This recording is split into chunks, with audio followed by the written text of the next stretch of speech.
guys, magandang gabi. Kasama ko si Linyo. Mayroon po siyang ipapaabot at ipapauna itong babala sa buwan na babanggitin po ngayon. Tandaan ninyo, ito pong ginawa ng ating kaibigan. Ipinapauna po niya itong impormasyon dahil talagang nangyayari. Mas matindi po ang nakikita nila kaysa taong 2025 ngayon, mga idol. 2026 tayo, mga idol. Tandaan ninyo itong buwan na mapabanggit ng ating kaibigan na dapat po niyo paghandaan patungkol sa kalamidad, mga idol. Kaibigan, salamat Diyos ko. Guys, nagbabala si kaibigan na ngayong buwan na mabanggit natin, umpisa na po ang pag-alisto sa pamilya para walang mapapahamak dahil na talaga nababahala si kaibigan sa buwan na mababanggit ngayon. Kaibigan, tingnan nyo.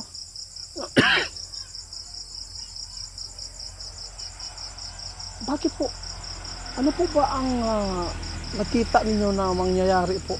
Bakit nyo nasabi na ipapauna na lang ninyo para hindi po mapahamak ang mga tao na magkakampanti sa buwan ng bear month?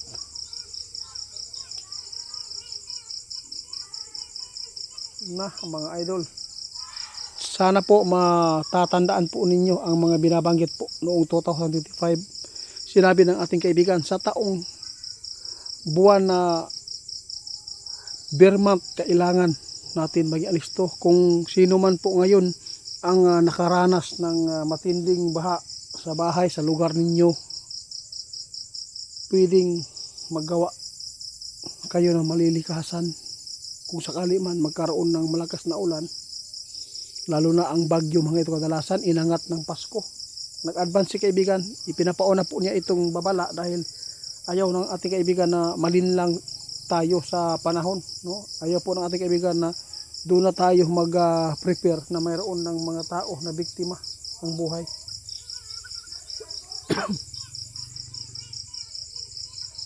Salamat ninyo ha. Grabe mga idol.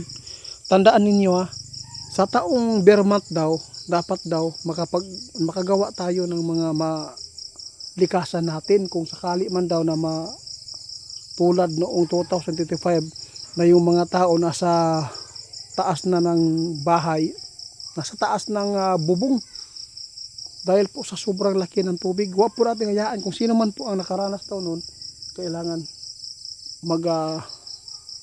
isip ng maayos para hindi mangyari, kasi sinabi ating kaibigan mas matindi pa daw ang mangyayari sa taong ito. Yung sa kaibigan, sa inangat daw sa Pasko, kailangan daw paghandaan dahil napakarami po daw na balakid o sakuna, maraming mga tiisin na mangyayari dahil po sa nakita ng ating kaibigan. Ina-advance na lang nila ang pagbibigay po ng impormasyon para po ngayon kung sino makapanood at makashare nito, maano po sila, mainganyo na maggawa po ng kubo sa lugar na hindi naaabot sa baha at hindi natatamaan lagi ng malakas na bagyo, no? Okay lang kahit malakas na bagyo, basta ang baha talaga ang pinakadelikado.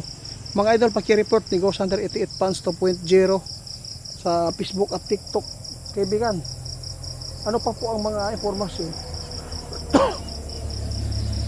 Oo. Guys, may babala si kaibigan ngayon. Kahit hindi man bear month, kailangan pa rin natin mag-ingat. Lalo na kung may mga anak tayo, wag natin hayaan na maglakwat siya. Lalo na yung mga babae natin, mga anak minor de edad, mga idol. Grabe po ang nakikita ng mga kaibigan ko na marami talagang biktima at mabibiktima pa dito. Kaya maraming salamat sa mga naniniwala po sa mga kaibigan kong nagpapaabot dito. Oo, salamat. Kung ganito kaibigan, mas maganda na kung mayroon ng pong bilhin sa labas, kailangan may kasama. Yun po, para safety po. Mga idol, tingnan po ninyo ha. Sinabi ng ating kaibigan sa ngayon, sa taong ito ay napakarami talaga ang napapasukan na ng jablo ang utak. Kaya tandaan natin, sa krisis pa naman ngayon, pwede po talaga magawa nila yung mga hindi maganda po sa kapwa nila para lang kumita at magkakaroon sila ng makakain. Kaya ingat-ingat po tayo.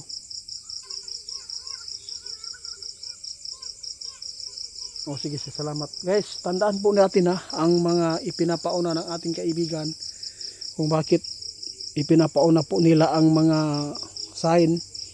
Tandaan ninyo sa bear month daw, mag-uumpisa na tayo maggawa ng malilikasan. Kung nakasagupa man kayo daw ng malakas na bagyo noon at malakas na tubig, baha, dahil mas higit pa ang masasagupa natin sa taong ito. Kaya nag-alala lang po si kaibigan. Sana po maintindihan po ninyo, hindi po kami nag-intensyon na pang content ito, pang views. Wala man talaga tayong kinikita dito. Tingnan po ninyo yung isa natin na account sa YouTube channel. Ano lang po ang views? 1,000. Hindi yan kikita. Yun po ang totoo. Kung kumikita man yan sa isang sa 1,000, $1, no? Kung isipin po nyo mabuti, wala. Kaya ito, ipinapaabot po namin kahit medyo pagod. Kahit si kaibigan, nirespeto ko po ang ating kaibigan para po mahatid ng ikakabuti para sa atin. Salamat mga idol.